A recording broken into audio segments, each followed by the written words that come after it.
मैंने संयोग से सेंट के 12 टैलिस्मन्स हासिल कर लिए, लेकिन उस कमीने सिस्टम ने मुझे उनमें से सिर्फ एक ही इस्तेमाल करने दिया। बाकी टैलिस्मन्स मुझे प्रेस्टीज पॉइंट्स कमाकर ही अनलॉक करने थे। मैंने बहुत सोच विचार किया और आखिर में हॉर्स टैलिस्मन चुना। पहले तो सोचा था कि इसकी हर बीमारी ठीक करने वाली ताकत के दम पर आधुनिक शहर में एक मिरेकल डॉक्टर बन जाऊं, लेकिन फिर ध्यान से सोचा तो लगा कि ये सही नहीं होगा। आखिर आज के समाज में अगर ऐसी सुपर पावर सबके सामने आ गई तो सीधा मुसीबत मोल लेने जैसा होगा। अच्छी बात ये रही कि सिस्टम ने मेरे लिए सीधे एंशिएंट वर्ल्ड में जाने वाला एक पोर्टल खोल दिया। तभी मेरे दिमाग में एक जबरदस्त आइडिया आया। जब आधुनिक दुनिया में खुलकर कुछ नहीं कर सका तो क्यों ना एंशिएंट वर्ल्ड में जाकर खुद को एक अमर इमॉर्टल सेज बनाकर लोगों के सामने पेश करूं और अपनी डिवाइन पावर से प्रेस्टीज कमाऊं। बस फिर क्या था, मैंने तुरंत एंशिएंट क्लोथ्स और तरह तरह के प्रॉप्स खरीद ली। सब कुछ अच्छी तरह चेक करने के बाद मैं पोर्टल में कदम रख दिया। दोबारा आंख खुली तो मैं एंशिएंट वर्ल्ड की ऊंची ऊंची पहाड़ियों के बीच खड़ा था। पहाड़ की चोटी पर पहुंचकर मैंने बिनोकुलर से चारों तरफ देखा तो थोड़ी दूर एक गांव दिखाई दिया, लेकिन मैं इतना भी बेवकूफ नहीं था कि सीधे पहाड़ से उतरकर लोगों के सामने पहुंच जाता। अगर इमॉर्टल बनना है तो उसी की तरह रॉब भी होना चाहिए। इंसानों को खुद मुझे ढूंढते हुए आना होगा, तभी मेरी पहचान बनेगी। मैंने पहले से तैयार की हुई ड्राई आइस की धुंध पूरे इलाके में फैला दी। देखते ही देखते पूरा पहाड़ बादलों और धुंध से ढक गया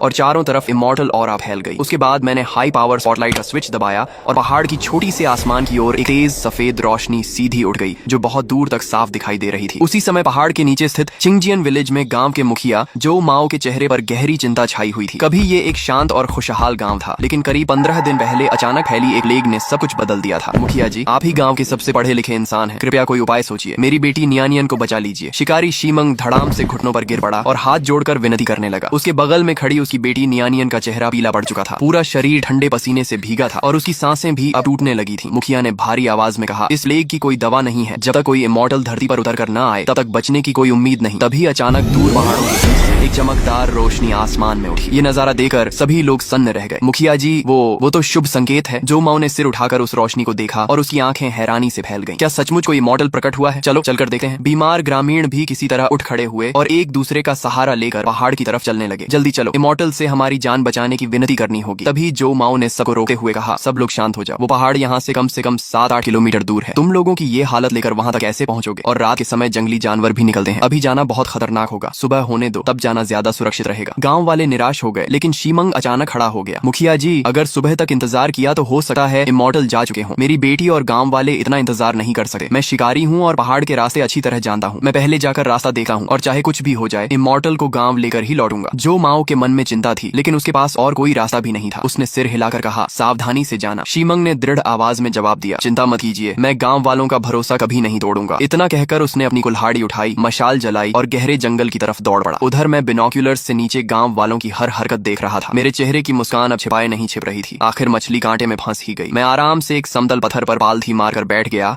और एक शांत गंभीर इमॉर्टल की मुद्रा बना ली। दूसरी तरफ शीमंग मशाल लेकर हाँफता हुआ पहाड़ के नीचे पहुंच गया, लेकिन तभी अचानक एक भयानक जानवर की दहाड़ पूरे जंगल में गूंज उठी। अगले ही पल दर्जनों भेड़िए जंगल से निकलकर उसे चारों तरफ से घेरने लगे। काफी देर बीत गई, लेकिन कोई भी मेरे पास पहाड़ पर नहीं पहुंचा। मेरा मन बेचैन होने लगा। कहीं कोई हादसा तो नहीं हो गया? मुझे चिंता होने लगी। इसलिए मैंने अपना ड्रोन निकाला और उसे पहाड़ के नीचे उड़ाकर भेज दिया। ड्रोन की स्क्रीन पर जो नजारा दिखाई दिया उसे देखकर मेरा दिल बैठ गया। शीमंग पहाड़ के बीचों बीच दर्जनों भेड़ियों से घिरा हुआ था। उसके पीछे हटने का कोई रास्ता नहीं बचा था। वह कुल्हाड़ी कसकर पकड़े हुए था, लेकिन उसके चेहरे पर साफ निराशा दिखाई दे रही थी। अगर ये आदमी यहीं मर गया तो मेरी पूरी योजना बर्बाद हो जाएगी। इस समय उसकी मशाल भी लगभग बुझ चुकी थी और उसके शरीर पर भेड़ियों के पंजों के कई गहरे घाव बन चुके थे। सामने घेर कर खड़े भेड़ियों को देखकर उसके दिल में सिर्फ पछतावा बचा था। निया बेटी, तुम्हारा पिता तुम्हें बचा नहीं पाया। मैं इमॉर्टल को नहीं ला सका। तभी जब वह अपनी जान की बाजी लगाकर आखिरी हमला करने ही वाला था, अचानक एक कान फाड़ देने वाली जबरदस्त गर्जना पूरे जंगल में गूंज उठी। धरती तक कांपने लगी। अगले ही पल वुल्फ किंग का सिर पल भर में फट गया और बाकी भेड़िए भी उस भयानक शक्ति से डरकर पीछे हट गए। ये तो इमॉर्टल मैजिक है। अगले ही क्षण सफेद वस्त्र पहने मेरी आकृति हवा में चलते हुए उनके सामने आ पहुंची। मेरे हाथ में एक अजीब आकार का लाउड स्पीकर था। मैंने ठंडी आवाज में कहा, दुष्ट जानवरों, मेरी सीमा में उत्पात मचाने की हिम्मत कैसे हुई? भेड़िए डर तो गए थे, लेकिन अभी भी पूरी तरह भागे नहीं थे, मानो सोच रहे हो कि हमला जारी रखें या नहीं। मैंने बिना एक पल गंवाए फिर से लाउड स्पीकर उठाया। एक और भयानक गर्जना गूंजी और एक भेड़िया वहीं ढेर हो गया। इस बार पूरा झुंड बुरी तरह डर गया और चारों दिशाओं में भाग खड़ा हुआ। ये दृश्य देखकर शीमंग पूरी तरह स्तब्ध रह गया। वह धड़ाम से घुटनों के बल गिर पड़ा और बार बार सिर झुकाकर बोला, धन्यवाद इमॉर्टल, आपने मेरी जान बचा ली। लेकिन बात पूरी होने से पहले ही डर और थकावट की वजह से उसका शरीर जवाब दे गया और वह वहीं बेहोश होकर गिर पड़ा। मैंने धीरे से कहा, पहले तुम्हारा इलाज कर देता हूँ। मैंने हाथ उठाया। मेरी आंखों में हॉर्स टैलिस्मन की परछाई चमकी और उंगलियों से बैंगनी डिवाइन लाइट निकलकर उसके शरीर पर उतर गई। शीमंग को लगा जैसे गर्माहट की एक लहर पूरे शरीर में दौड़ गई हो। उसके सारे घाव पल भर में भर गए और प्लेग के सारे लक्षण लक्षण भी पूरी तरह गायब हो गए। वह तुरंत उठकर बार बार सिर झुकाने लगा। इमॉर्टल की डिवाइन पावर सचमुच अद्भुत है। मैं आपका यह उपकार कभी नहीं भूलूंगा। मैं अंदर ही अंदर खुश था, लेकिन चेहरे पर वही शांत भाव बनाए रखा। मैंने पूछा, एक साधारण इंसान आधी रात को इस पहाड़ पर किस लिए आया है? शीमंग ने तुरंत जवाब दिया, इमॉर्टल, हम नीचे छिंगजियान विलेज के रहने वाले हैं। हमारे गांव में भयानक प्लेग फैल गई है, बहुत लोग मर चुके हैं। कृपया दया करके पूरे गांव को बचा लीजिए। मैंने जानबूझकर भौहें सिकोड़ ली और दूरी बनाते हुए कहा, इमॉर्टल और इंसानों की दुनिया अलग होती है। मुझे नश्वर संसार के मामलों में हस्तक्षेप नहीं करना चाहिए। शीमंग फिर से घुटनों पर गिर पड़ा। इमॉर्टल, गांव के सभी लोग निर्दोष हैं, कृपया उन पर दया कीजिए। अब मुझे लगा कि ज्यादा नाटक करने की जरूरत नहीं है। मैंने अपने कपड़ों से एक चांदी जैसी सफेद बिल निकाली और कहा, ये मेरी बनाई हुई चिंगी बिल है। इसे पानी में घोलकर पूरे गांव में बांट देना। प्लेग पूरी तरह खत्म हो जाएगी। शीमंग ने दोनों हाथों से बिल लेते हुए कहा, इमॉर्टल, मैं आपकी आज्ञा का अक्षरशः पालन करूंगा। वह जाने ही वाला था कि मैंने उसे रोक लिया। रुको, वह तुरंत पलटकर बोला, इमॉर्टल, क्या कोई और आदेश है? तभी मुझे याद आया कि मुझे इस दुनिया की जानकारी भी जुटानी है। मैंने शांत स्वर में पूछा, मैं कई वर्षों से एकांत में साधना कर रहा हूँ और दुनिया की खबरों से दूर हूँ। बताओ, इस समय कौन सा वर्ष चल रहा है और पूरे साम्राज्य पर किस शाही परिवार का शासन है? शीमंग झेमते हुए बोला, इमॉर्टल, मैं तो बस एक साधारण शिकारी हूँ, राज दरबार की बातें नहीं जानता। इतना जरूर जानता हूँ कि इस समय जाओ रॉयल फैमिली पूरे साम्राज्य पर शासन कर रही है। इतना सुनते ही मुझे इस दुनिया का लगभग अंदाजा हो गया,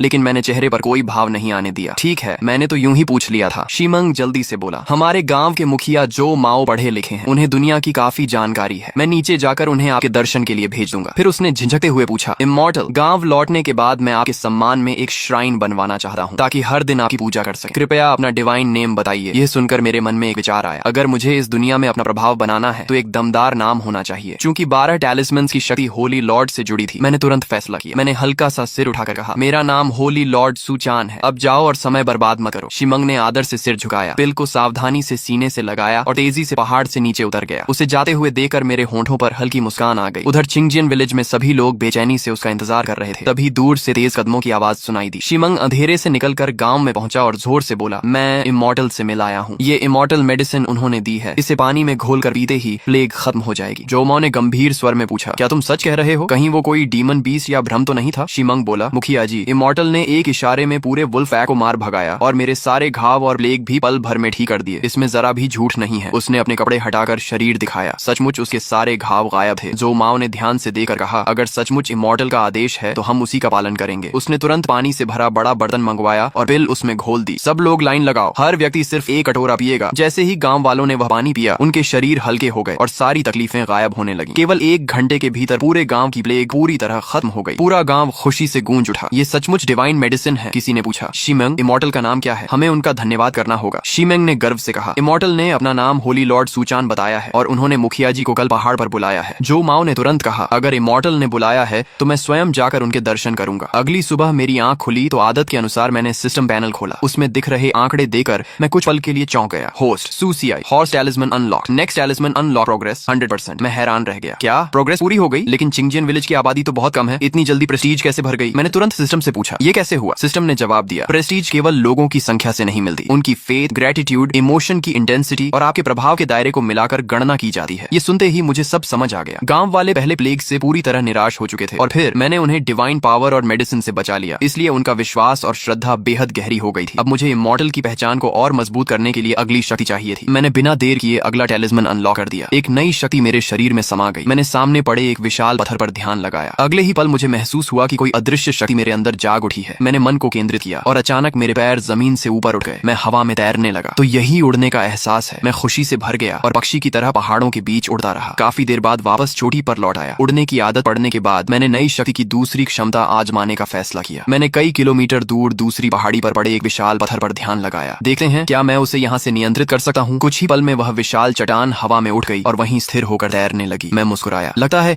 इस टैलिस्मन की रेंज मेरी सोच से कहीं ज्यादा है। फिर मैंने उसे अपनी तरफ खींचने की कोशिश की, लेकिन उसकी स्पीड बहुत धीमी थी, मानो कोई इलेक्ट्रिक स्कूटर धीरे धीरे चल रहा हो। अब मुझे इसकी ताकत समझ आ गई। इसकी सबसे बड़ी विशेषता इसकी बेहद लंबी रेंज और स्टेबल कंट्रोल थी, लेकिन स्पीड इसकी सबसे बड़ी कमजोरी थी। फिर भी इस दुनिया में जहाँ किसी के पास सुपरनैचुरल पावर नहीं थी, ये शक्ति किसी गॉड जैसी थी। तभी पहाड़ के नीचे से कदमों की आवाज आई। मैंने देखा कि कल वाला शीमंग इस बार एक सफेद बालों वाले बूढ़े आदमी को साथ लेकर ऊपर आ रहा था। वह निश्चित ही विलेज चीफ जो माओ था। मैं तुरंत हवा में उड़कर उनके आने का इंतजार करने लगा। जैसे ही दोनों पहाड़ की चोटी पर पहुंचे और मुझे हवा में तैरता देखा, वे दोनों अवाक रह गए। शीमंग और जो माओ तुरंत घुटनों पर बैठ गए। होली लॉर्ड, हम आपका प्रणाम करते हैं, मैंने शांत स्वर में कहा। औपचारिकताओं की आवश्यकता नहीं है। फिर मैंने जो माओ की ओर देखते हुए पहला सवाल पूछा, इस समय कौन कौन सा वर्ष चल रहा है और यह स्थान किस राज्य के अधीन है। जो माओ ने आदर से उत्तर दिया, होली लॉर्ड, अभी ग्रेट सॉन्ग डायनेस्टी का तियनशेंग का तीसरा वर्ष चल रहा है। यह स्थान जांगनान के पिंगजांग प्रेफेक्चर के अधीन आता है। यह सुनते ही मेरे मन में हलचल मच गई। यह नॉर्दर्न सॉन्ग डायनेस्टी का स्वर्ण काल था, तियनशेंग का तीसरा वर्ष, जब एम्परर रेनजोंग के शासन में पूरा साम्राज्य स्थिर और समृद्ध था। मैंने जानबूझकर गहरी सांस लेकर कहा, जब मैं पिछली बार संसार में आया था तब ग्रेट हान डायनेस्टी का समय था। यह नहीं सोचा था कि एक बार ध्यान में लीन होने के बाद जागूंगा तो हजारों वर्ष बीत चुके होंगे। जो माओ यह सुनकर बुरी तरह चौंक गया और जल्दी से बोला, होली लॉर्ड, हान डायनेस्टी को समाप्त हुए 1000 वर्ष से भी अधिक समय बीत चुका है। समय बदल गया, राजवंश बदल गए, संसार पूरी तरह बदल चुका है। मैंने आकाश की ओर देखते हुए कहा, समय सचमुच किसी का इंतजार नहीं करता। फिर जो माओ ने आदर से पूछा, होली लॉर्ड, इस बार आपके संसार में आने का कोई विशेष उद्देश्य है? मैंने शांत भाव से उत्तर दिया, मैं तो केवल समय की इच्छा के अनुसार संसार में आया हूँ और कुछ लोगों का भाग्य बदलना चाहता हूँ। तभी शिमंग आगे बढ़ा और विनम्रता से बोला, होली लॉर्ड, यदि आपका कोई आवश्यक कार्य नहीं है तो कृपया हमारे चिंगजियन विलेज चलिए। आपने कल पूरे गांव की जान बचाई है, आप हमारे सबसे बड़े उपकारी हैं। कृपया हमें आपकी सेवा करने का अवसर दीजिए। पहले तो मैं मना करना चाहता था, लेकिन फिर सोचा कि अब जबकि मेरे पास सुपरनैचुरल पावर है तो पहाड़ पर छिपे रहने से बेहतर होगा कि एंशिएंट वर्ल्ड को भी करीब से देखा जाए और साथ ही अपनी रेपुटेशन भी बढ़ाई जाए। मैंने हल्की मुस्कान के साथ कहा, ठीक है, क्योंकि तुम लोग इतने आग्रह से बुला रहे हो तो मैं तुम्हारे साथ चलता हूँ। इतना कहकर मैंने उंगली हल्की सी हिलाई। टेलीकिनेसिस टैलिस्मैन की शक्ति सक्रिय हो गई। अगले ही पल शिमंग और जो माओ को लगा कि उनका शरीर अचानक जमीन से ऊपर उठ गया है। दोनों हवा में तैरने लगे। वे घबराकर चिल्लाए, होली लॉर्ड, हम उड़ रहे हैं। मैंने मुस्कुराकर कहा, घबराओ मत, मैं केवल अपनी डिवाइन पावर से तुम्हें उठा रहा हूँ ताकि तुम्हें पहाड़ से उतरने में कष्ट न हो। लगभग 10 मिनट बाद हम चिंगजियन विलेज पहुंच गए। तभी गांव वालों ने आसमान की ओर इशारा करते हुए चिल्लाया, जल्दी देखो, आसमान में 3 लोग उड़ रहे हैं। सभी ने ऊपर देखा तो 3 परछाइयां धीरे धीरे गांव की ओर उतरती दिखाई दी। किसी ने हैरानी से कहा, हे भगवान, वो तो शिमंग और विलेज चीफ हैं। क्या वे सचमुच उड़ रहे हैं? जैसे ही हम जमीन पर उतरे, शिमंग तुरंत मेरे सामने घुटनों के बल बैठ गया। उसके पीछे पूरे गांव के लोग भी एक साथ झुक गए। होली लॉर्ड, आपने हमारी जान बचाई, हम जीवन भर आपका यह उपकार नहीं भूलेंगे। मैंने हाथ उठाकर कहा, सब लोग उठ जाओ, इतनी औपचारिकता की आवश्यकता नहीं है। जो माओ खड़ा हुआ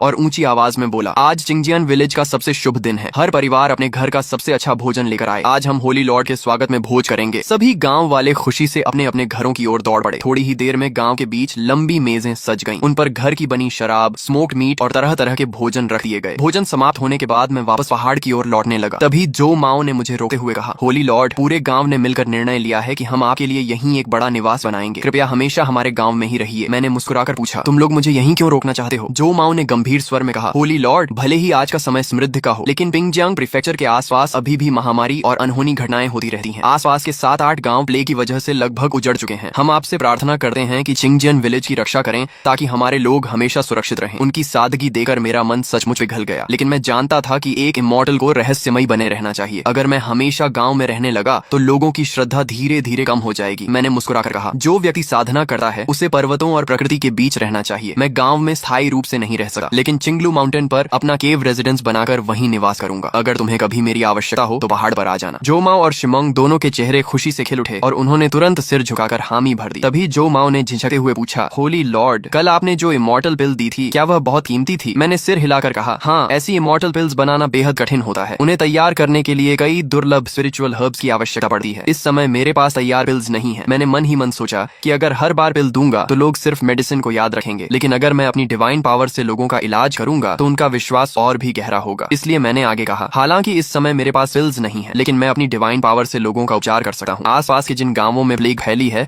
वहां के सभी बीमार लोगों को एक स्थान पर इकट्ठा कर दो। कल इसी समय मैं लौटकर उन सबका इलाज करूंगा। इतना कहकर मैं हवा में उठा और एक रोशनी की तरह चिंगलू माउंटेन की ओर उड़ गया। पीछे पूरे गांव के लोग झुकर एक साथ बोले, होली लॉर्ड को हमारा प्रणाम। मेरे जाने के बाद गांव वाले आपस में आगे की योजना पर चर्चा करने लगे। वंगबो ने जो माओ के कंधे पर हाथ रखते हुए कहा, ओल्ड जो, तुम्हारे रिश्तेदारों के जो विलेज में भी प्लेग फैली हुई है उन्हें भी यहाँ बुला लेते हैं। तभी एक दूसरे बुजुर्ग ने देखा कि जो माओ चुपचाप किसी सोच में डूबा हुआ है। उसने पूछा, ओल्ड जो, क्या सोच रहे हो? जो माओ ने गहरी सांस लेकर कहा, मैं सोच रहा हूँ कि होली लॉर्ड ने हमारी जान बचाई, लेकिन हम उनके इस उपकार का बदला कैसे चुकाएं? हमारे पास ऐसा कुछ भी नहीं है जो उनके योग्य हो। दूसरे बुजुर्ग ने भी सिर हिलाया, सच कहा, एक इमॉर्टल को हमारे जैसे साधारण लोगों की चीजों की क्या आवश्यकता होगी? कुछ देर सोचने के बाद जो माओ की आंखों में अचानक चमक आ गई। मुझे एक उपाय सूझा है। दुनिया के लोग यश और प्रतिष्ठा चाहते हैं। मंदिरों के देवताओं की भी पूजा और धूप दीप से महिमा फैलती है। भले ही होली लॉर्ड इन बातों की परवाह न करते हों, लेकिन अगर हम उनका नाम दूर दूर तक फैलाएंगे तो उन्हें भी अवश्य प्रसन्नता होगी। ये सुनकर सभी बुजुर्गों ने सहमति में सिर हिलाया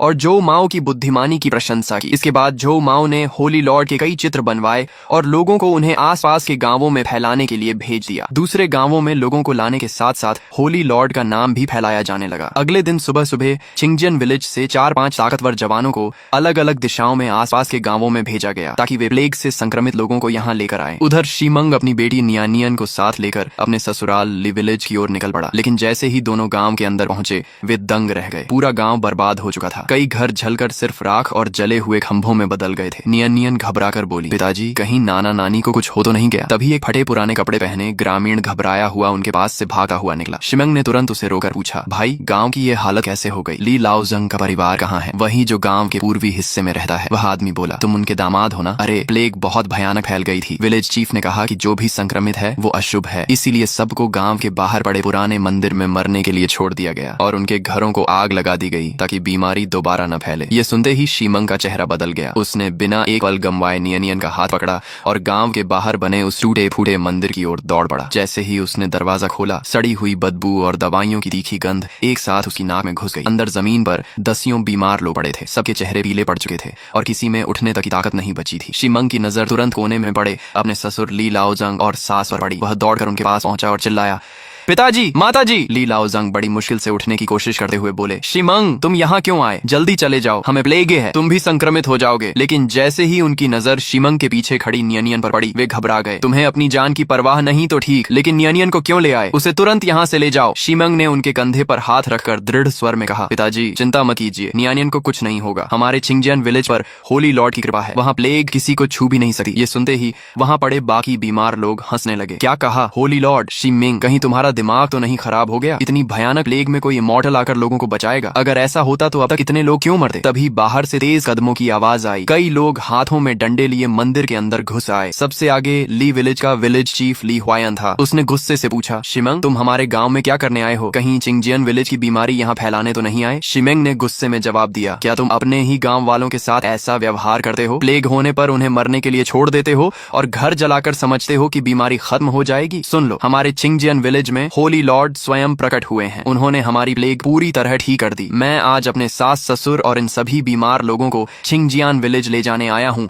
ताकि होली लॉर्ड उनका भी इलाज करें। ली हुआयन के चेहरे पर संदेह उभर आया। अचानक उसे 2 रात पहले आसमान में दिखाई दी वह सुनहरी रोशनी याद आ गई जो चिंगजियान विलेज की दिशा से उठी थी। उस समय उसने उसे कोई प्राकृतिक घटना समझा था, लेकिन अब उसके मन में शक पैदा हुआ, क्या सचमुच कोई इमॉर्टल आया है? फिर भी वह पूरी तरह विश्वास नहीं कर पा रहा था। तभी शिमंग ने अपनी जेब से होली लॉर्ड का चित्र निकालकर सबके सामने खोल दिया। देखो, यही है होली लॉर्ड सुजान। इन्होंने पूरे चिंगजियन विलेज को बचाया है। इनके लिए प्लेग जैसी बीमारी कुछ भी नहीं है। लेकिन गांव वाले फिर भी मानने को तैयार नहीं थे। ये तो कोई भी आदमी बनाकर कह सकता है कि यही इमॉर्टल है। ऐसी झूठी बातें फैलाना बंद करो, नहीं तो अच्छा नहीं होगा। माहौल एकदम तनावपूर्ण हो गया। तभी छोटी सी नियानियन आगे बढ़ी। उसने हिम्मत से सबके सामने खड़े होकर कहा, कृपया झगड़ा मत कीजिए। चिंगजियान विलेज में सचमुच होली लॉर्ड हैं। वे बहुत दयालु हैं। अगर आप सब वहाँ चलेंगे तो वे आप सभी को ठीक कर देंगे। विलेज चीफ दादाजी, अगर आपको होली लॉर्ड पर भरोसा नहीं भी है तब भी इन बीमार लोगों को जाने दीजिए। कम से कम इससे आपके गांव में बीमारी और नहीं फैलेगी। ली हुआयन कुछ देर तक चुप रहा। उसने जमीन पर पड़े मरते हुए लोगों को देखा और आखिरकार बोला, शिमंग मैं सिर्फ तुम्हारी बेटी की बात मानकर इन्हें जाने दे रहा हूँ, लेकिन अगर कुछ भी गड़बड़ हुई तो उसकी पूरी जिम्मेदारी तुम्हारी होगी। इस तरह शिमंग ने अपने सास ससुर और बाकी बीमार ग्रामीणों को सहारा दिया और लगभग 30 लोगों के साथ चिंगजियान विलेज की ओर वापस चल पड़ा। उधर ली हुआयन दूर से उन्हें जाते हुए देखता रहा और मन ही मन बोला, नहीं, मैं चुपके से इनके पीछे जाऊंगा। अगर सचमुच वहाँ इमॉर्टल हैं तो मैं ये अवसर कभी नहीं छोड़ूंगा। लगभग आधे घंटे बाद वे चिंगजियन विलेज पहुंच गए। विलेज चीफ जो माओ पहले से ही गांव वालों के साथ बाहर इंतजार कर रहे थे। शिमंग को लौटे देकर उन्होंने पूछा, सब ठीक रहा? रास्ते में कोई परेशानी तो नहीं हुई? शिमंग मुस्कुराकर बोला, सब ठीक रहा, सभी लोगों को ले आया हूँ, अब बस होली लॉर्ड के आने का इंतजार है। अगले 1 घंटे में बाकी दल भी अलग अलग गाँवों से प्लेग के मरीजों को लेकर लौट आए। कुल मिलाकर 30 से अधिक संक्रमित लोग चिंगजियान विलेज में इकट्ठा हो गए। जो माओ ने सबके सामने ऊंची आवाज में कहा, होली लॉर्ड दयालु हैं, आज वे आप सभी का उपचार करेंगे। उसी समय मैं पहाड़ पर आराम से सो रहा था कि अचानक अलार्म की आवाज से मेरी नींद खुल गई। अरे, आज गांव वालों का इलाज करना था, ये तो मैं लगभग भूल ही गया था। मैं जल्दी से तैयार हुआ और उड़कर आसमान में पहुंच गया। ऊपर से देखा तो गांव के बाहर खुली जगह में सैकड़ों लोग घुटनों के बल बैठे हुए थे। मैं हंस पड़ा, ये लोग तो सचमुच मेरी पूजा करने लगे। मैंने मन ही मन सोचा, जब ये लोग इतने विश्वास से मेरा इंतजार कर रहे हैं तो मुझे भी अपने इमॉर्टल वाला एंट्री देना चाहिए। नीचे जो माओ ऊंची आवाज में बोला, कृपया होली लॉर्ड पधारें। उसकी आवाज के साथ ही आसमान में तलवार की तेज गूंज सुनाई दी। एक चांदी जैसी चमकती हुई लॉन्ग सोर्ड आसमान से उतरकर जमीन में सीधी धंस गई और उसके चारों ओर सुनहरी रोशनी फैल गई। अगले ही पल मैं धीरे धीरे आसमान से नीचे उतरने लगा। सफेद वस्त्र हवा में लहरा रहे थे और मेरा रूप बिल्कुल किसी स्वर्गीय इमॉर्टल जैसा दिखाई दे रहा था। चिंगजियान विलेज के लोग भावुक होकर रो पड़े और बार बार सिर झुकाने लगे। दूसरी ओर दूसरे गांवों से आए लोग और ली हुआयन यह दृश्य देखकर स्तब्ध रह गए। ली हुआयन के मन में अब केवल एक ही विचार था, सचमुच इस दुनिया में इमॉर्टल मौजूद हैं। मैंने शांत स्वर में कहा, सब लोग उठ जाओ, मैं आज यहाँ इन प्लेग से पीड़ित लोगों का उपचार करने आया हूँ। जो माओ आगे बढ़ा और बोला, होली लॉर्ड, यही वे लोग हैं जो आसपास के गांवों से लाए गए हैं, कृपया इन पर दया कीजिए। मैंने हाथ उठाया। हॉर्स टैलिस्मन की डिवाइन पावर प्रकाश बनकर सभी बीमार लोगों पर फैल गई। जिन लोगों के चेहरे पीले पड़ चुके थे उनके शरीर में तुरंत गर्माहट दौड़ गई। उनकी बीमारी पल भर में गायब हो गई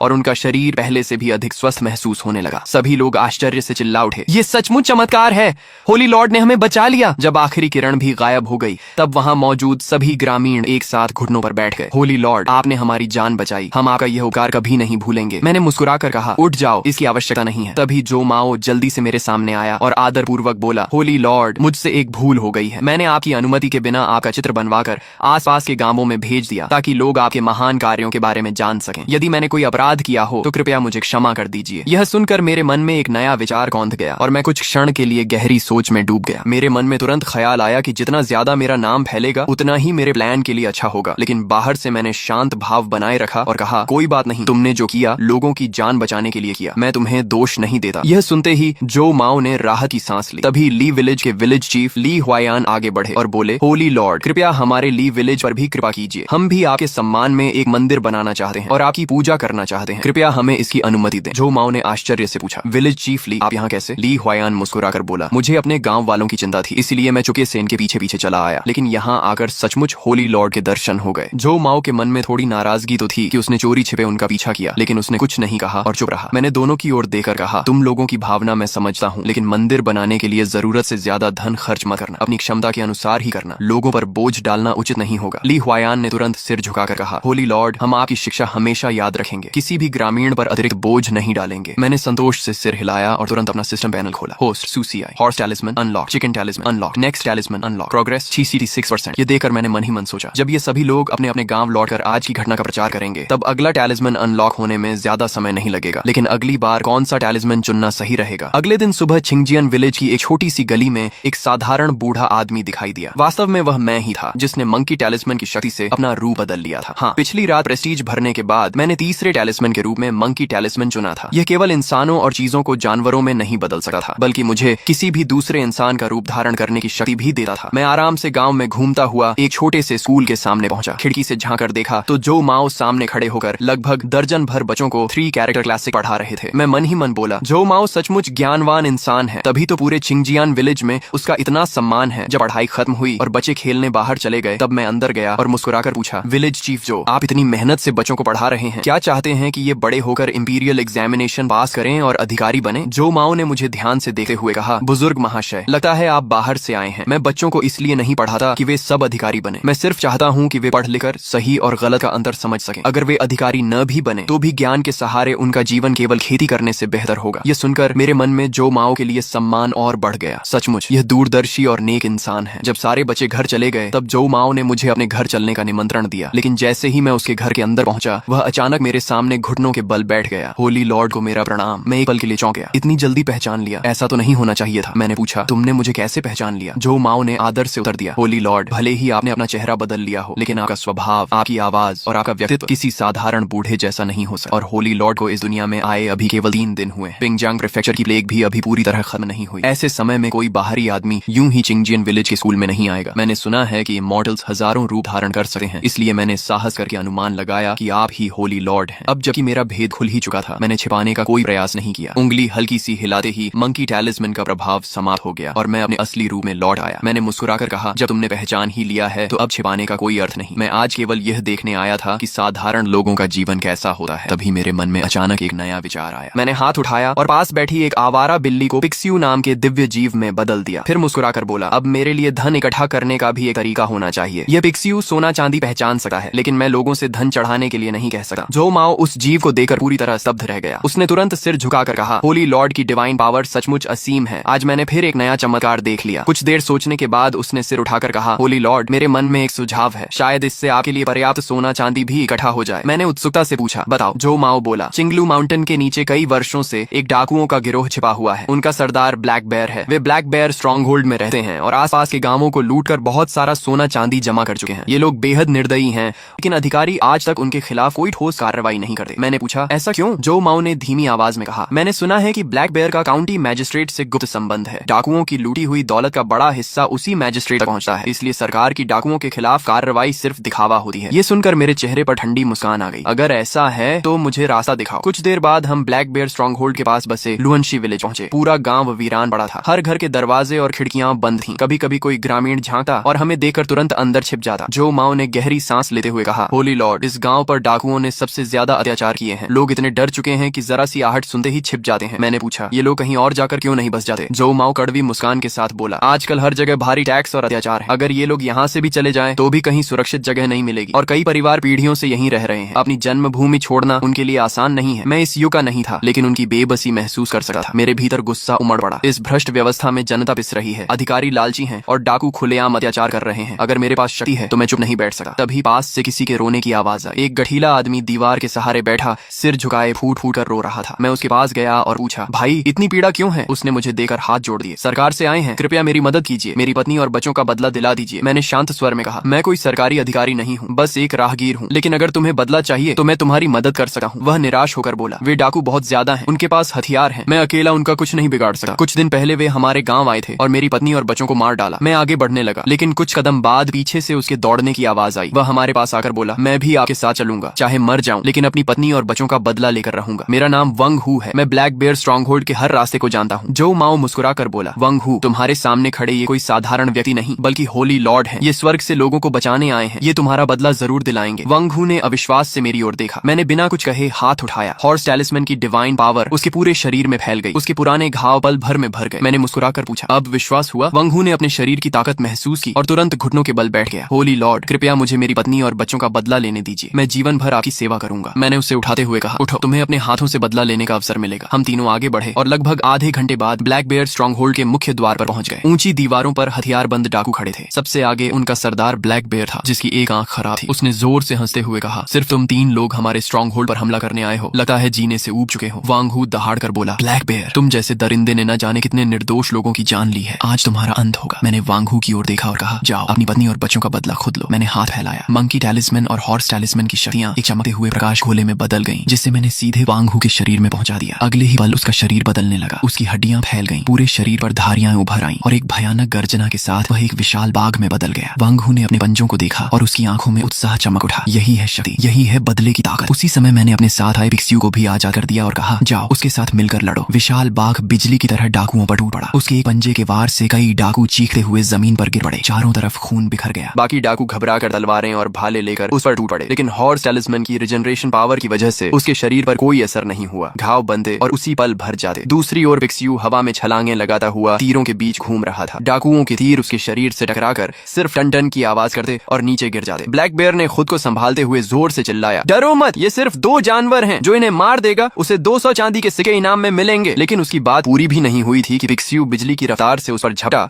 और एक ही पंजे में उसे हवा में उछालकर स्ट्रॉन्ग होल्ड के दरवाजे से दे मारा। ब्लैक बेयर वहीं ढेर हो गया और दोबारा उठ ही नहीं सका। अपने सरदार को गिरते देख बाकी डाकू बुरी तरह घबरा गए। उन्होंने हथियार फेंक दिए और भागने लगे, लेकिन वांग हू और पिक्सियू ने किसी को नहीं छोड़ा। पूरे स्ट्रॉन्ग होल्ड में चीखें गूंज उठी। बचे हुए कुछ डाकुओं ने भागने का रास्ता न देकर धनुष उठाए और चिल्लाए, उससे मॉर्टल को मार दो, वही इन सब का कारण है। दर्जनों तीर मेरी ओर उड़ते हुए आए। मैंने पलक तक नहीं झपकाई। मजाक है क्या? अगर चिकन टैलिस्मैन की शक्ति होते हुए भी मैं तीर से घायल हो जाऊं तो फिर इमॉर्टल कहलाने का क्या मतलब? मैंने हाथ उठाया। उड़ते हुए सारे तीर हवा में ही रुक गए, मानो किसी अदृश्य शक्ति ने उन्हें पकड़ लिया हो। डाकू घबरा कर चिल्लाए, फिर से तीर चलाओ। मैं नहीं मानता कि वो सब रोक सकता है, लेकिन अगले ही पल वंग हू उन तक पहुंच चुका था। उसके एक पंजे के वार से सारे डाकू वहीं खत्म हो गए। जब आखिरी डाकू भी मर गया तब उसके शरीर में भरी डिवाइन पावर धीरे धीरे समाप्त हो गई और वह फिर से इंसान बन गया। वह घुटनों के बल बैठकर बोला, होली लॉर्ड, आपका बहुत धन्यवाद। आखिरकार मैं अपने परिवार का बदला ले पाया। मैंने शांत स्वर में कहा, उठो, उन्हें उनके कर्मों की यही सजा मिलनी चाहिए थी। अगले दिन भोर होते ही ली चेन 4 भरोसेमंद गार्ड्स को साथ लेकर धूल भरे रास्ते से शहर के बाहर निकला। रास्ते में उन्होंने कई गांव पार किए। हर जगह उजड़े हुए घर, बिखरी लाशें और सुनसान गलियां दिखाई दे रही थीं। कुछ गांव तो पूरी तरह खाली हो चुके थे। ली चेन का चेहरा गंभीर हो गया। उसने नक्शा निकाला और हर नष्ट हुए गांव पर निशान लगाने लगा। उसके मन पर बोझ और बढ़ता गया। ये प्लेग मेरी कल्पना से कहीं ज्यादा भयानक है। उसके पीछे चल रहे जाओ हू और जाओ बाओ लगातार उससे बात करने की कोशिश कर रहे थे ताकि उस गुप्त पत्र का राज जान सके। जाओ हू ने सामान्य स्वर में पूछा, ब्रदर ली, ली, इस बार हमें प्लेग की जांच और चिट्ठी पहुंचाने के अलावा भी कोई आदेश मिला है क्या? ली चेन कुछ देर चुप रहा। आखिर उसने कहा, हाँ, एक और काम है। राजधानी के मिनिस्टर सू ने काउंटी मैजिस्ट्रेट के माध्यम से जो माओ के लिए एक पत्र और निमंत्रण भेजा है, उसे हर हाल में जो माओ के हाथों में देना है। जाओ हू के मन में तुरंत ख्याल आया, तो सचमुच इसका संबंध राजधानी के बड़े लोगों से है। उसने फिर पूछा, ये मिनिस्टर सू कौन है? जो माओ तो गाँव में रहने वाले एक साधारण विद्वान है, उनका राजधानी के इतने बड़े मंत्री से क्या संबंध? ली चेन ने उत्तर दिया, मिनिस्टर सू वर्तमान दरबार के सबसे प्रभावशाली मंत्रियों में से एक हैं। कई वर्ष पहले वे और जो माओ साथ पढ़ते थे, दोनों की गहरी मित्रता थी, लेकिन अचानक उन्होंने पत्र क्यों भेजा, इसका कारण मुझे भी नहीं पता। जाओ बाओ ने धीरे से जाओ हू का कपड़ा खींचा। जाओ हू ने गंभीर होकर कहा, मिनिस्टर सू से दुश्मनी मोल नहीं ली जा सकती, लेकिन काउंटी मैजिस्ट्रेट का आदेश भी टाल नहीं सकते। अगर काम अधूरा रहा तो लौट कर भी हमारी मौत तय है, इसलिए अभी पहले की योजना के अनुसार ही चलते हैं और परिस्थिति देकर फैसला करेंगे। सब लोग आगे बढ़ते रहे। लगभग आधे घंटे बाद अचानक दूर से ढोल नगाड़ों और लोगों की भीड़ की आवाज सुनाई दी। चारों तरफ का वीरान माहौल एकदम बदल चुका था। सब लोग हैरानी से उधर देखने लगे। जाओ हू ने भौहें सिकोड़ते हुए कहा, अजीब बात है, इस सुनसान इलाके में इतनी बड़ी भीड़ कैसे इकट्ठा हो गई? कहीं कोई विद्रोह तो नहीं हो रहा? ली, क्या हमें पहले काउंटी टाउन लौटकर मैजिस्ट्रेट को इसकी सूचना नहीं देनी चाहिए? ली चेन ने सिर हिलाया और कहा, नहीं, पहले सच्चाई का पता लगाते हैं। तुम सब लोग तुरंत अपने सरकारी कपड़े बदलो, साधारण ग्रामीणों के कपड़े पहनकर भीड़ में मिल जाओ, पता लगाओ कि इतने लोग यहाँ क्यों इकट्ठा हुए हैं। लेकिन किसी को शक नहीं होना चाहिए। सभी सिपाहियों ने जल्दी से अपने मोटे सूती कपड़े पहन लिए और चुपचाप भीड़ में घुल मिल गए। कुछ देर बाद वे वापस लौटे और सारी जानकारी ली चेन को दी। आज चिंगजियन विलेज में होली लॉर्ड टेम्पल की नींव रखी जा रही है। आसपास के सभी गांवों के लोग अपनी इच्छा से यहाँ आए हैं, क्योंकि होली लॉर्ड ने उनकी प्लेग ठीक कर दी थी। वे उनका धन्यवाद करने के लिए मंदिर बना रहे हैं। ये सुनते ही ली चेन का चेहरा गंभीर हो गया। उसने मन ही मन सोचा, होली लॉर्ड, प्लेग ठीक करना, ये सब किसी कल्ट की चाल भी हो सकती है। अगर लोगों को बहकाया जा रहा है तो इसे तुरंत रोकना होगा। उसने कमर से अपना सरकारी टोकन निकाला और ऊंची आवाज में बोला, योंगजू प्रीफेक्चर के अधिकारी यहाँ मौजूद हैं, सभी लोग तुरंत इकट्ठा होना बंद करें और पीछे हट जाएं। उसकी आवाज सुनते ही ढोल नगाड़े अचानक बंद हो गए। कुछ ही पल पहले तक जो जगह उत्साह से भरी थी, वहाँ सन्नाटा छा गया। सभी ग्रामीण मुड़कर सतर्क नजरों से ली चेन को देखने लगे। ली चेन ने चारों तरफ नजर दौड़ाई। जैसे ही उसकी नजर समारोह का संचालन कर रहे जो माओ पर पड़ी, वह कुछ पल के लिए हैरान रह गया। जो माओ का चेहरा बिल्कुल स्वस्थ था, उसके शरीर पर प्लेग का कोई निशान नहीं था। जो माओ मुस्कुराते हुए आगे बढ़ा और बोला, कैप्टन ली, बहुत दिनों बाद मुलाकात हुई। आज चिंगजियान विलेज कैसे आना हुआ? कहीं होली लॉर्ड टेम्पल की शुरुआत देखने तो नहीं आए? ली चेन ने कठोर स्वर में कहा, ब्रदर जो, क्या तुम्हें पता है कि लोगों को इस तरह किसी चमत्कार के नाम पर इकट्ठा करना कानून के खिलाफ हो सकता है? होली लॉर्ड, डिवाइन मिरेकल, ये सब लोगों को भ्रमित करने के तरीके भी हो सकते हैं। तुरंत इस भीड़ को हटाओ, नहीं तो मुझे कार्रवाई करनी पड़ेगी। जो माओ बिना घबराए मुस्कुराया, कैप्टन ली, आपको गलत फहमी हुई है। यहाँ किसी को बहकाया नहीं जा रहा। कुछ दिन पहले प्लेग फैली थी और होली लॉर्ड ने अपनी डिवाइन पावर से पूरे गांव को बचाया। लोग अपनी इच्छा से उनका धन्यवाद करने के लिए मंदिर बना रहे हैं। इसमें किसी तरह की जबरदस्ती नहीं है। ली चेन ने आसपास खड़े ग्रामीणों को ध्यान से देखा। सबके चेहरे स्वस्थ थे, किसी पर बीमारी का नामो निशान नहीं था। उसके मन में संदेह पैदा हुआ, क्या सचमुच इस होली लॉर्ड के पास प्लेग ठीक करने की शक्ति है? कुछ देर सोचने के बाद उसने कहा, ठीक है, अभी के लिए मैं तुम्हारी बात मान लेता हूँ, लेकिन अगर मुझे कोई गैर कानूनी काम दिखाई दिया तो मैं किसी को नहीं छोड़ूंगा। जो माओ ने सिर झुकाकर मुस्कुराते हुए कहा, कैप्टन ली, निश्चिंत रहें, यहाँ सब कुछ खुलेआम हो रहा है। फिर उसने ऊंची आवाज में घोषणा की, शुभ मुहूर्त आ गया है, निर्माण कार्य शुरू करो। उसके आदेश के साथ ही सभी ग्रामीण फिर से काम में लग गए। कोई नींव खोदने लगा, कोई पत्थर उठाने लगा, कोई लकड़ियां जमा करने लगा। कुछ ही पलों में पूरा माहौल फिर से जोश से भर गया। उसी भीड़ में जाओ हू ने चुके से एक लोहे का टोकन जाओ बाओ के हाथ में देते हुए फुसफुसाकर कहा, छोटे भाई, किसी बहाने से यहाँ से निकल जाओ। तुरंत ब्लैक बेयर स्ट्रॉन्ग होल्ड जाओ और ब्लैक बेयर से कहो कि अपने लोगों के साथ चिंगजियन विलेज पर हमला कर दे। जो माओ और ली चेन दोनों को किसी भी कीमत पर खत्म करना होगा। जाओ बाओ ने हल्के से सिर हिलाया और भीड़ का फायदा उठाकर चुपचाप वहाँ से निकल गया। दूसरी ओर जो माओ ने ली चेन से कहा, कैप्टन ली, हमें मिले हुए कई साल हो गए, अब शाम भी हो चुकी है, क्यों ना आप और आपके साथी आज रात चिंगजियन विलेज में ही रुक जाएं, सुबह आराम से प्लेग की जांच के लिए निकल जाना। ली चेन भी मन ही मन होली लॉर्ड और प्लेग की सच्चाई जानना चाहता था, इसलिए उसने हामी भर दी। ठीक है ब्रदर जो, आज रात तुम्हें कष्ट देना पड़ेगा। रास्ते में चलते हुए ली चेन को अचानक कुछ याद आया। उसने कहा, ब्रदर जो, इस बार आने का एक और उद्देश्य भी था। काउंटी मैजिस्ट्रेट ने आपके लिए यह पत्र भेजा है। जैसे ही जो माओ ने लिफाफे पर सुचिंगची का नाम देखा, उसका चेहरा गंभीर हो गया। उसकी आंखों में कई भाव एक साथ उभर आए। वह कुछ देर चुप रहा, लेकिन उसने पत्र नहीं खोला, बस उसे सावधानी से अपने कपड़ों में रख लिया। ली चेन ने आश्चर्य से पूछा, ब्रदर जो, क्या अभी नहीं पढ़ोगे? जो माओ ने हल्की मुस्कान के साथ कहा, जल्दी किस बात की, रात को शांति से बैठकर पढ़ लूंगा। चिंगजियान विलेज लौटने के बाद जो माओ ने ली चेन और उसके साथ आए सभी अधिकारियों के लिए शानदार भोज का प्रबंध किया। कई दौर तक भोजन और शराब चलती रही। माहौल थोड़ा हल्का हुआ तो ली चेन अपने मन का सवाल रोक नहीं पाया। उसने पूछा, ब्रदर जो, अगर होली लॉर्ड के पास सचमुच प्लेग ठीक करने का तरीका है तो इसकी सूचना इंपीरियल कोर्ट को क्यों नहीं देते? इससे पूरे साम्राज्य के लोगों की जान बच सकती है। जो माओ ने गंभीर स्वर में उत्तर दिया, कैप्टन ली, आप समझ नहीं रहे, ये कोई साधारण मेडिसिन या मेडिकल स्किल नहीं है, ये होली लॉर्ड का डिवाइन मिरेकल है। क्या आपने कभी किसी को पल भर में मौत के मुंह से वापस आते देखा है? क्या आपने कभी सिर्फ एक कटोरा डिवाइन वाटर पीकर किसी प्लेग के मरीज को पूरी तरह स्वस्थ होते देखा है? ये सब किसी साधारण इंसान इंसान के बस की बात नहीं है। ये सुनते ही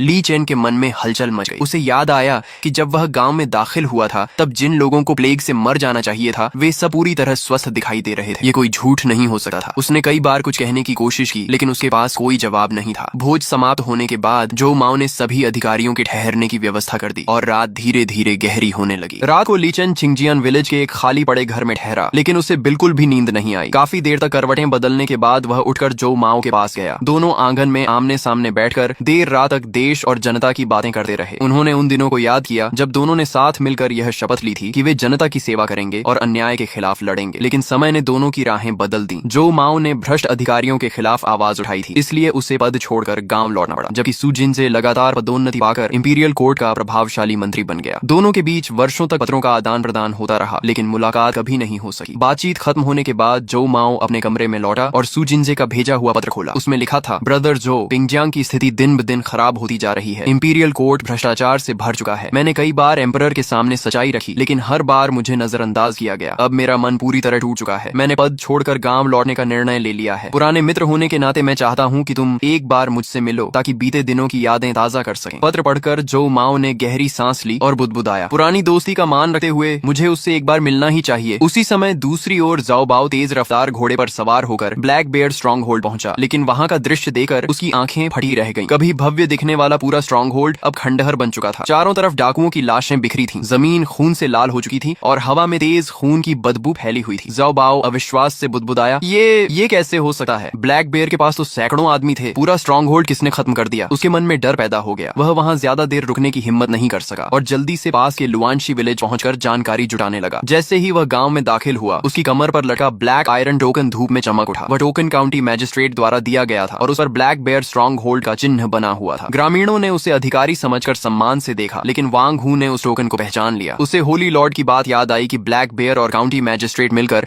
जनता पर अत्याचार करते हैं। उसने मन ही मन सोचा, तो ये उसी मैजिस्ट्रेट का आदमी है। गुस्सा दबाकर वांग हू मुस्कुराते हुए आगे बढ़ा, ऑफिसर आप इतनी दूर से आए हैं, पहले मेरे घर चलकर आराम कर लीजिए, फिर आराम से बात करेंगे। जाओ बाओ भी स्ट्रॉन्ग होल्ड की घटना जानना चाहता था इसलिए वह उसके साथ चल पड़ा। घर पहुंचते ही उसने पूछा, वांग हू ये बताओ कि ब्लैक बेयर स्ट्रॉन्ग होल्ड का ऐसा हाल कैसे हुआ? वांग हू ने अनजान बनने का नाटक करते हुए कहा, ऑफिसर हमें भी पूरी बात नहीं पता। कुछ दिन पहले एक सफेद कपड़ों वाला इमॉर्टल एक विशाल बाघ और डिवाइन बीस्ट के साथ गांव से होकर स्ट्रॉन्ग होल्ड की ओर गया था। थोड़ी देर बाद पहाड़ से चीखें सुनाई दी और फिर पूरा स्ट्रॉन्ग होल्ड ऐसे ही बर्बाद मिला। जाओ बाओ ने तिरस्कार से कहा, इमॉर्टल, डिवाइन बीस्ट, ऐसी बातें कौन मानता है? वांग हू ने तुरंत जवाब दिया, ये सच है। पूरे गांव ने अपनी आंखों से देखा। उस इमॉर्टल ने हाथ उठाया और गोल्डन लाइट प्रकट हो गई। डाकू उसके सामने टिक ही नहीं पाए। ऑफिसर पहले भोजन कर लीजिए, तब तक मैं बाकी ग्रामीणों से भी पूछताछ कर लेता हूँ। इतना कहकर वांग हू बाहर निकला और तुरंत कुछ ग्रामीणों को इकट्ठा कर धीमी आवाज में बोला, ये काउंटी मैजिस्ट्रेट का आदमी है, इसे शक हो चुका है, तुम लोग इसे थोड़ा डराओ। मैं तुरंत चिंगजियन विलेज जाकर जो माओ और होली लॉर्ड को खबर देता हूँ कि मैजिस्ट्रेट ने अपने लोग भेज दिए हैं। सभी ग्रामीण तुरंत अलग अलग दिशाओं में फैल गए। उधर जाओ बाओ को भी बेचैनी होने लगी। वह चुके से पीछे वाले आंगन में गया। तभी उसने कुछ ग्रामीणों को धीमी आवाज में कहते सुना, ये उसी भ्रष्ट मैजिस्ट्रेट का कुत्ता है, इसकी वजह से हमारे कितने लोग मारे गए। आज इसे बांधकर इसका हिसाब बराबर करेंगे, खून का बदला खून से लेंगे। ये सुनते ही जाओ बाओ के चेहरे का रंग उड़ गया। वह बिना एक पल रुके गांव से भाग निकला। उसने मन ही मन सोचा, स्ट्रॉन्ग होल्ड खत्म हो चुका है, मिशन भी असफल हो गया। अगर ये ग्रामीण मुझे पकड़ लेते तो मेरी मौत आई थी। अब मैं न जाओ के पास लौट सकता हूँ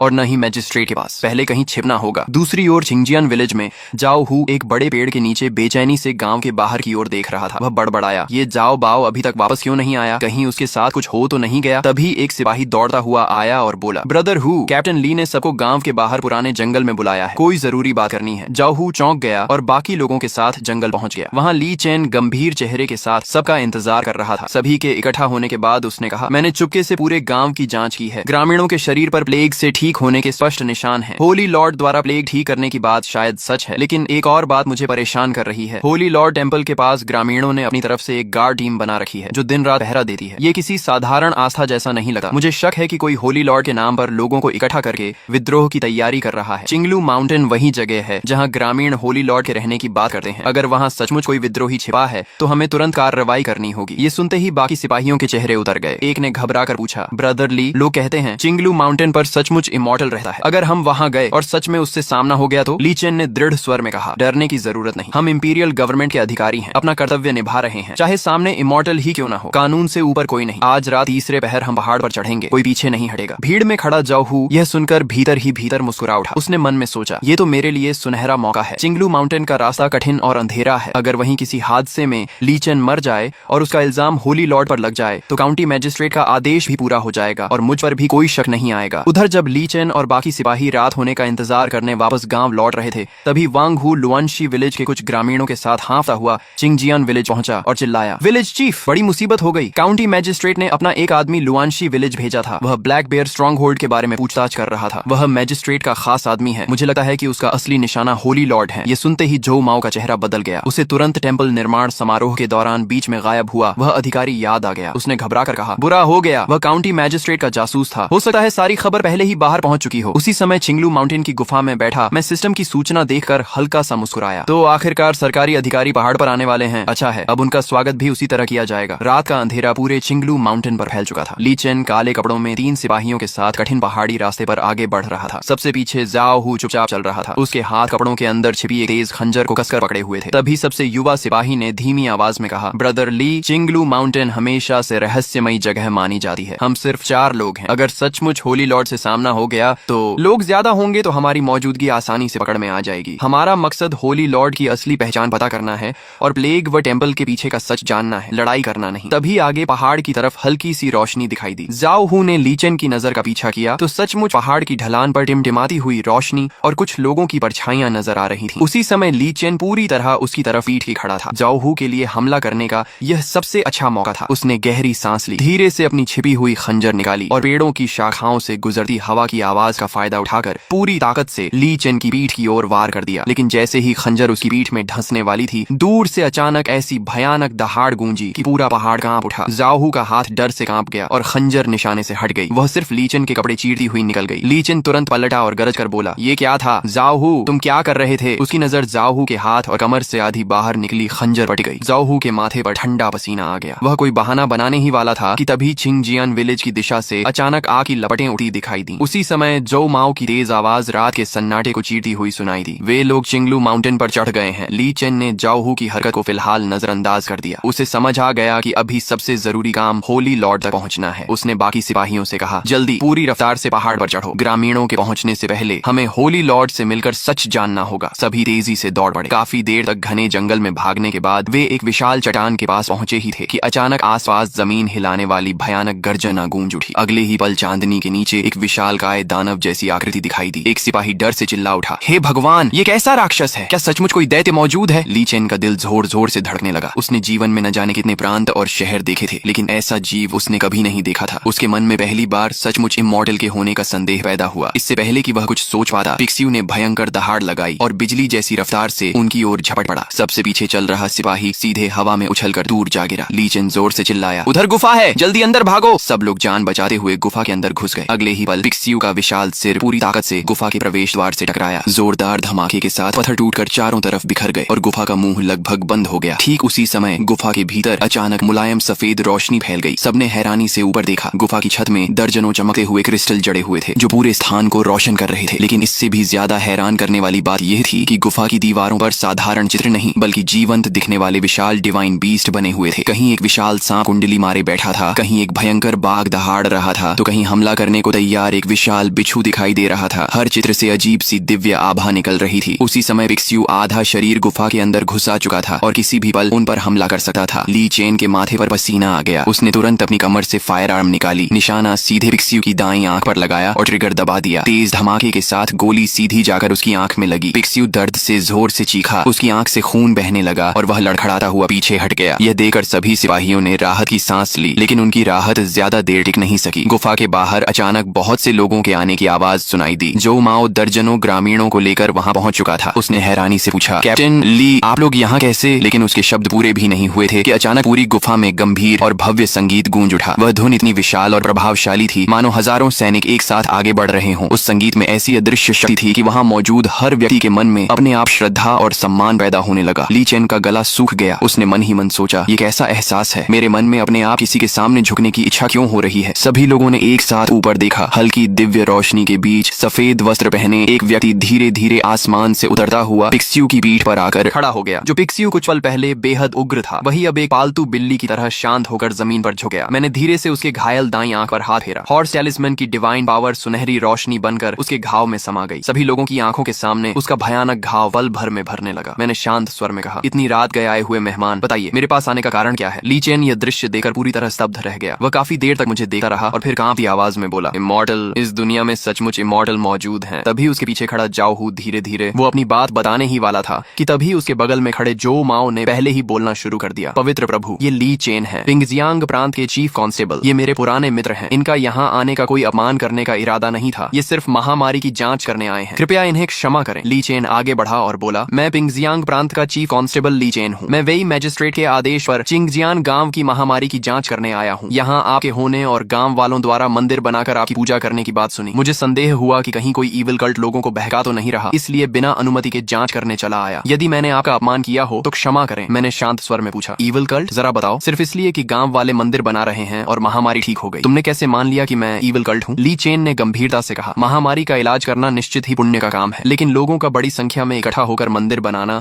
और आपका अंधभक्ति से अनुसरण करना इतिहास में दर्ज ईविल कल्ट की कार्य प्रणाली से बहुत मिलता जुलता है। मैं शाही सरकार का चीफ कांस्टेबल हूँ। जनता की रक्षा करना मेरा कर्तव्य है, इसलिए सावधान रहना मेरी जिम्मेदारी है। कृपया मेरी मजबूरी समझिए। गुफा में सन्नाटा छा गया। सबकी निगाहें मुझ पर टिक गईं, लेकिन मैं हल्का सा मुस्कुराया और बोला, कोई बात नहीं, तुम अपना कर्तव्य निभा रहे हो और जनता की चिंता करते हो, इसमें तुम्हारा क्या दोष? ली चेन ने राहत की सांस ली। फिर अचानक उसे अपने उस साथी की याद आई जिसे पिक्सियों ने उड़ा दिया था। उसने चिंतित होकर कहा, पवित्र प्रभु, हमारा एक साथी पहाड़ पर आपकी डिवाइन बीस्ट के हमले में घायल हो गया। शायद अब तक उसकी मृत्यु हो चुकी होगी। मैंने कहा, तुम उसकी बात कर रहे हो? तभी जो माओ ने ताली बजाई और दो गांव वाले एक बेहोश कांस्टेबल को उठाकर गुफा के अंदर ले आए। मैंने फिर से हॉर्स टैलिस्मन की डिवाइन पावर सक्रिय की। सुनहरी रोशनी उसकी छाती पर पड़ी और कुछ ही क्षणों में उसकी टूटी हुई हड्डियां जुड़ गईं। कांस्टेबल ने धीरे धीरे आंखें खोली। मैं कहाँ हूँ? ली भाई, हम तो पहाड़ पर थे ना? ली चेन दौड़कर उसके पास पहुंचा। उसे पूरी तरह स्वस्थ देखकर वह स्तब्ध रह गया। ये किसी सामान्य मेडिकल स्किल से संभव नहीं था। तभी जो माओ आगे बढ़ा और बोला, पवित्र प्रभु, अभी गांव वालों ने खबर दी है कि झाओ बाओ नाम का कांस्टेबल वेई मैजिस्ट्रेट की दी हुई टोकन लेकर डॉग बियर फोर्ट के डाकुओं के अड्डे पर गया था। लगता है वह डाकुओं से मिलकर कोई साजिश रच रहा था। क्या? ली चेन ने तुरंत झाओ हू की तरफ देखा और ठंडी आवाज में बोला, झाओ हू, तुम्हारा भाई डाकुओं के अड्डे पर क्या करने गया था? सच सच बताओ। झाओ हू का चेहरा पीला पड़ गया। वह घबरा कर बोला, शायद गांव वालों ने किसी और को देख लिया होगा। मेरा भाई, उसे कुछ जरूरी काम था, इसलिए वह काउंटी वापस गया है। वह कभी डाकुओं से नहीं मिलेगा। मैंने शांत स्वर में कहा, गलत फहमी हुई है या नहीं, अभी पता चल जाएगा। इतना कहकर मैंने हाथ उठाया। एक ड्रोन धीरे धीरे नीचे उतरा। मैंने कहा, ये मेरी डिवाइन इन्वेस्टिगेशन आर्टिफैक्ट है। यह बीती हुई घटनाओं को भी दिखा सकती है। तुम्हारे भाई की हरकतें सबके सामने आ जाएंगी। अगले ही पल ड्रोन से प्रकाश निकला और उसमें झाओ हू के भाई द्वारा पहाड़ पर ली चेन की हत्या करने की कोशिश का दृश्य दिखाई देने लगा। ली चेन पर मानो बिजली गिर गई। झाओ हू रोते हुए घुटनों के बल गिर पड़ा। ली भाई, मैं मजबूर था। वेई मैजिस्ट्रेट और उसके एडवाइजर ने धमकी दी थी कि अगर हमने आपको और गांव के मुखिया को नहीं मारा तो वे हमारे पूरे परिवार को खत्म कर देंगे। हमारे पास कोई दूसरा रास्ता नहीं था। ली चेन ने गुस्से से पूछा, और क्या क्या करने को कहा था? झाओ हू कांपते हुए बोला, बस इतना ही नहीं, उन्होंने कहा था कि ब्लैक बेयर के साथ मिलकर पूरे चिंगजियान गांव का नरसंहार करना है। काम पूरा होने पर 100 टाइल चांदी इनाम में देने का वादा भी किया था। यह सुनते ही गुफा में हंगामा मच गया। सभी कांस्टेबल और गांव वाले वेई मैजिस्ट्रेट को कोसने लगे। ली चेन ने झाओ हू को छोड़ दिया